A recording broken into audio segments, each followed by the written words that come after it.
Good evening, everyone. I'm Dan Hussey with Zaner Ag Hedge, bringing you the Strategy of the Day update for August 13th, 2020. Remember, trading futures involves risk and is not suitable for all investors. And if you are watching this, remember everything I talk about today is just my own opinion and not a direct trade recommendation. But if you do want to turn it into a direct trade recommendation, feel free to get in touch with me. I'll have all my information at the end of the video and in the comments below.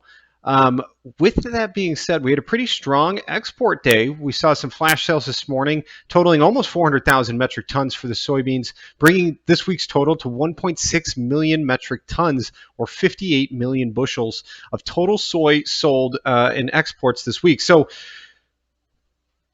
it seems to me that China is right from under our nose, starting to steal away our beans, and is probably cost averaging in a large amount. If we go back to date and see how much of that billions, or how many billions they have now spent on our agricultural products, we're well through that 50% threshold of the Phase 1 trade deal.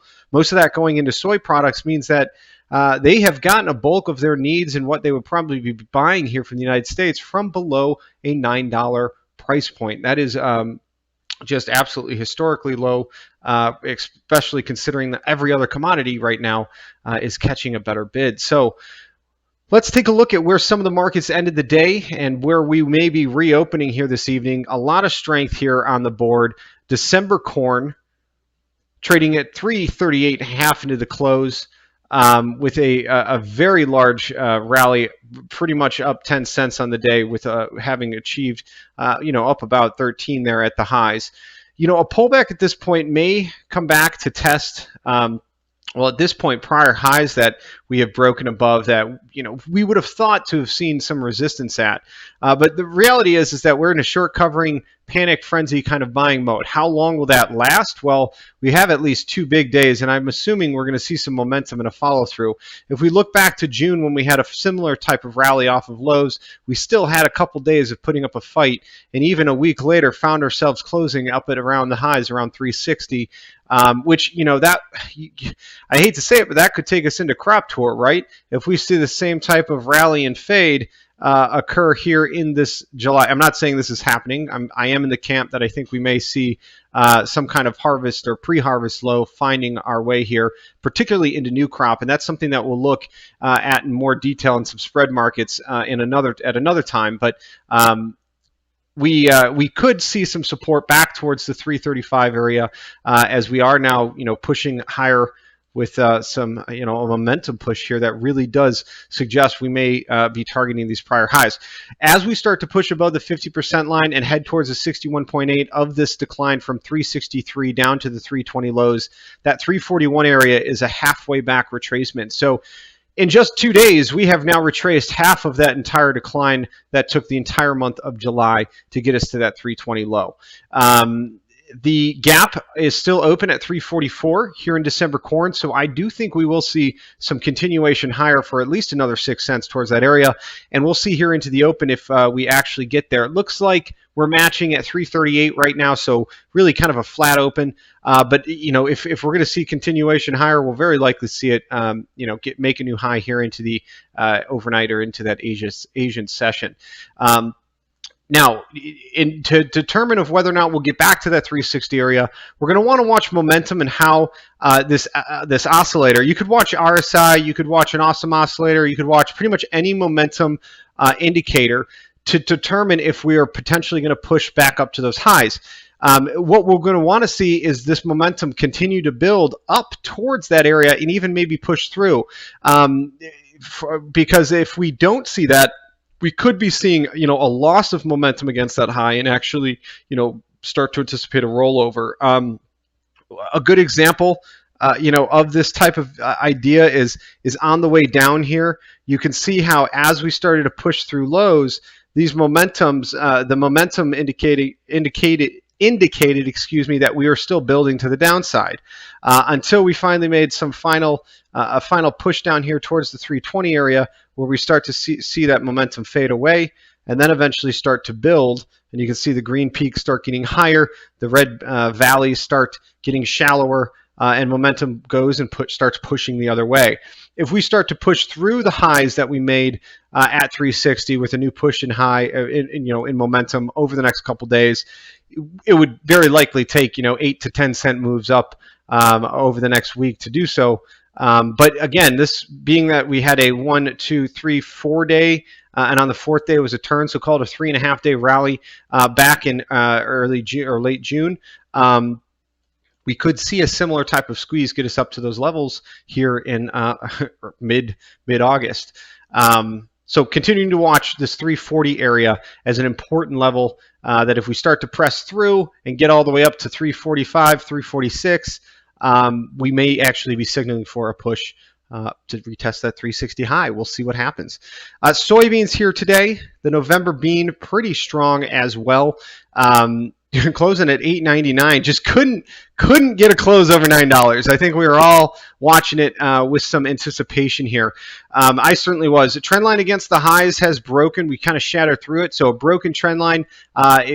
One setup I like to look at from a technical perspective, it's called a KYM or Kiss Your Mother setup. The idea is that the market will push through a trend line like this, come back, test it as support before inevitably and hopefully coming down to test that as support and then get a reaction higher off of it to continue higher. That would be, a traditional type of technical move that, we look for. Broken resistance now becomes support in the new uptrend. There are a couple Fibonacci retracements. There's a cluster of them right around the 890 area where that trend line is. So I think, I would say one inflection zone we'd be looking for support at would be the 894 to 890 area, that 4 cent range. And then below there, the 885 area and the lows of yesterday at 883 for our next support, and kind of a breakout support as well if we start to hold that area. Again, to really see a sustained breakout higher for the November soybean, we're going to need a push above that $9 threshold. But if we get that, we will be starting to retrace that decline we had to start the year, and retesting the highs of the year up around 982 is not out of the question. So we still have almost $1 to go, where we could see, we're coming into that really important pivot area that if we start to push above and then hold above here going into harvest or into the end of the year, we might see that covering happen. Will it be enough to get the November contract up and over that hump? We'll see. We have quite a bit of momentum, but the last time up into $9, we only had a bit of a head fake before fading off. Now, the market did hold a full 50% retracement and trendline support down here at the 870 to 865 area. So a nice technical hold in what I would constitute 3 waves back. Equal legs was almost measured here. It was kind of front run by a penny and a half. That's the 865 low. We were looking for an 863 for that full measurement down. And for those that subscribe to Elliott Wave or look for other types of patterns in the market, this low actually had a lot going for it. Now that we've had this outside reversal, really for the month of August, we started off with one push through lows. It was a bit of a head fake below the July low, which is that red dotted line I have here and highlighting on this chart, and then a snap back right back through August highs.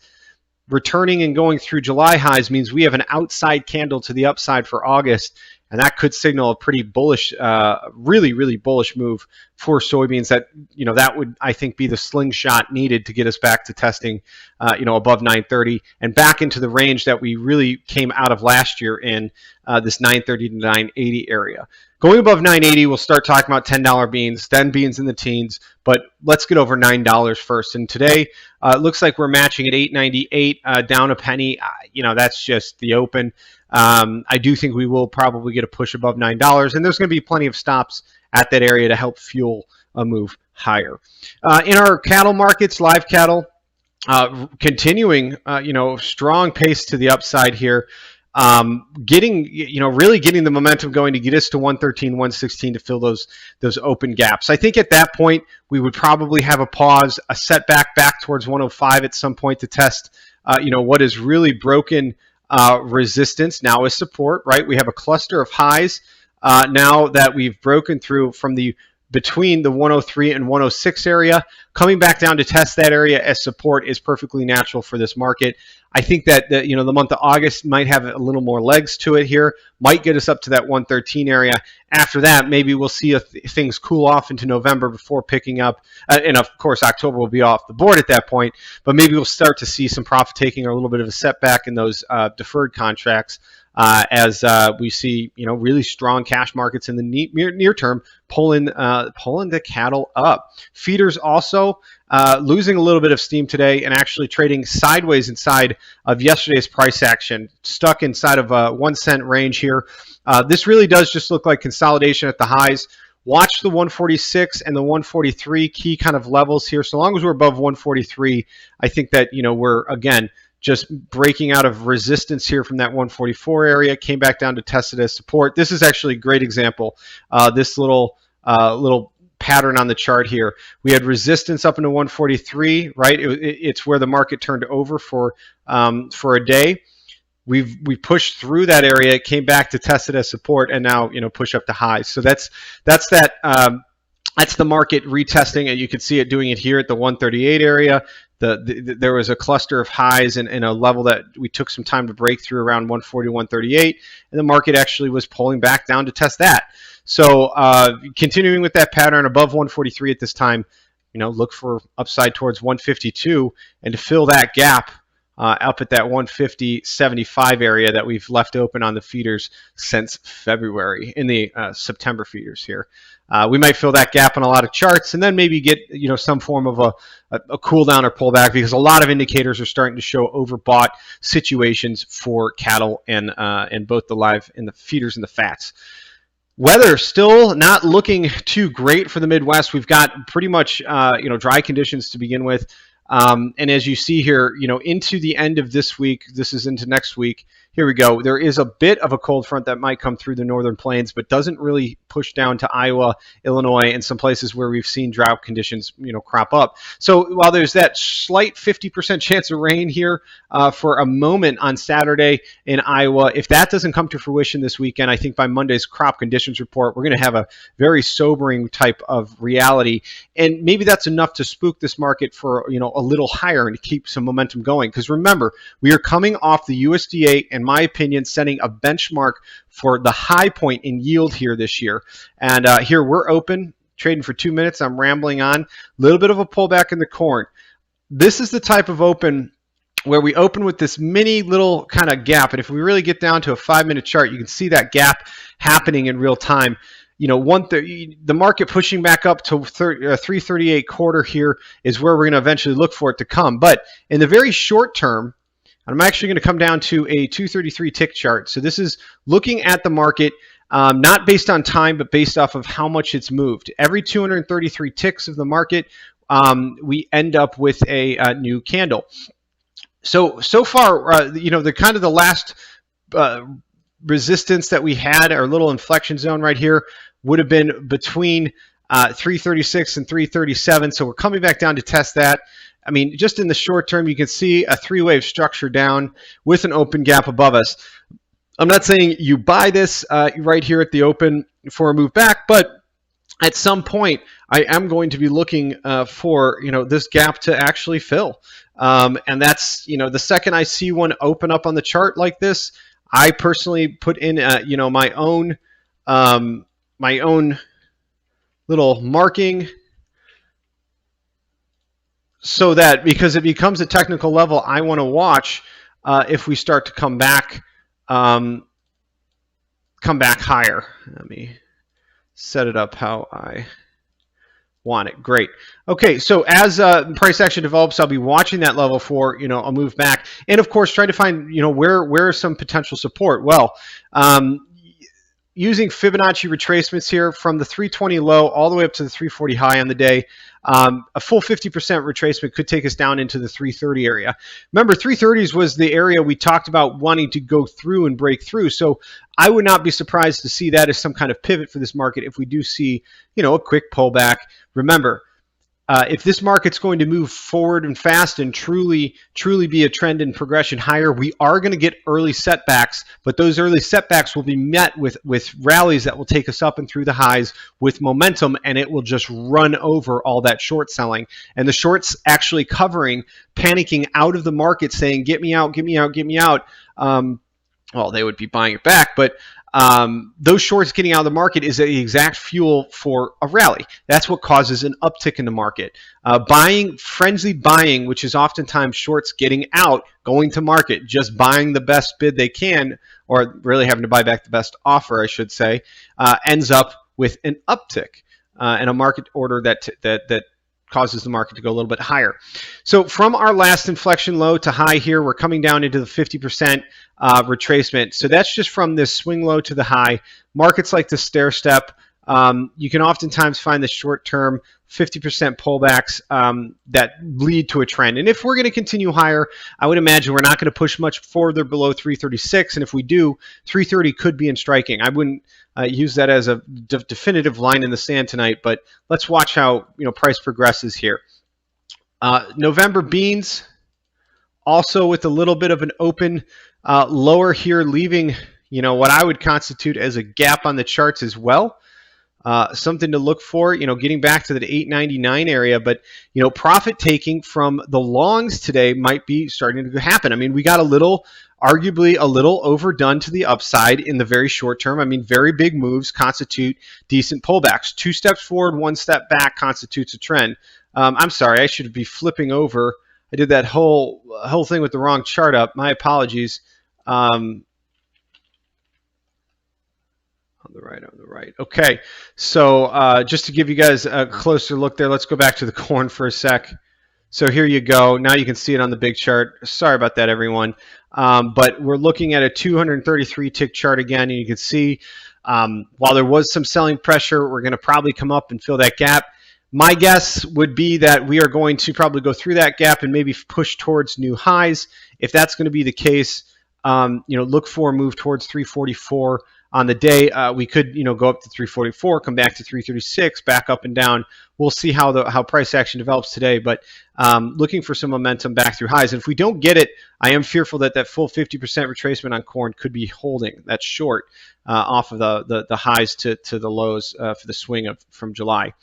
Soybeans, 892 to 890, a nice area to look for that inflection zone maybe, and a potential pullback here.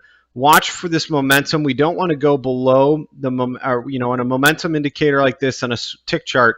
We really don't want to see this low push below this low. So long as we see it diverge, in other words, momentum to the downside can't, it doesn't go as deep as we are pushing higher up. Does that make sense?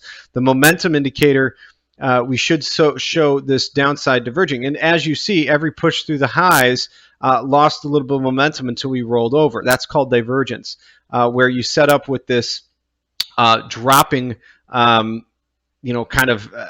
it's the market losing energy. Even though we keep going up, it's slowing its pace until we finally started to roll over in what constitutes as a correction against an otherwise, uptrend right now.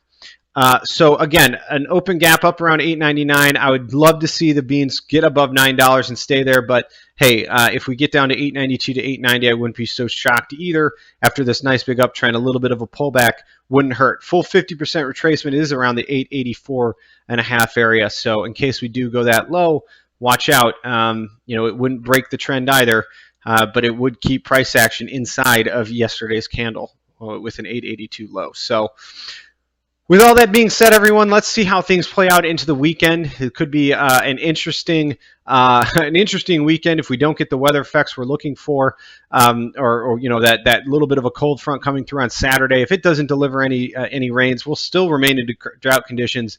Next week's condition report for Iowa will start to really show maybe the true colors of how this year's yields are faring.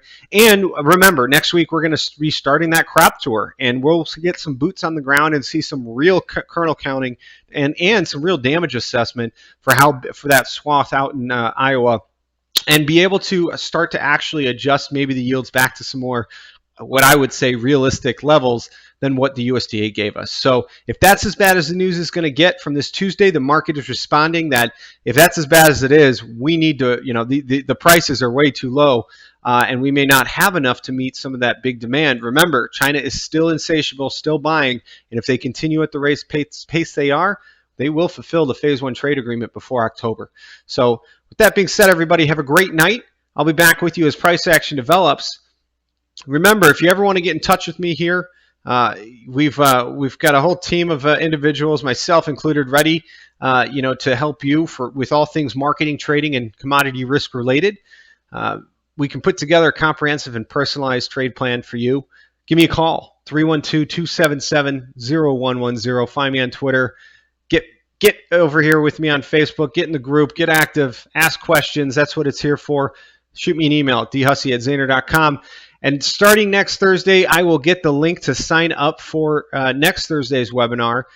It will be in the comments section below. Be sure to check it out. I'm doing a new webinar, the strategy of the week, where we'll be diving a little bit deeper and getting underneath the skin of these markets to look at some meat and bones of some real trading strategies that producers and commercial interests might be looking at in this type of market environment. So check that out. There'll be a link to sign up. It'll be a reoccurring webinar every Thursday, and love to have you guys all present. Have a great day, everybody, and we'll be back with you all as price action develops. Take care, everyone.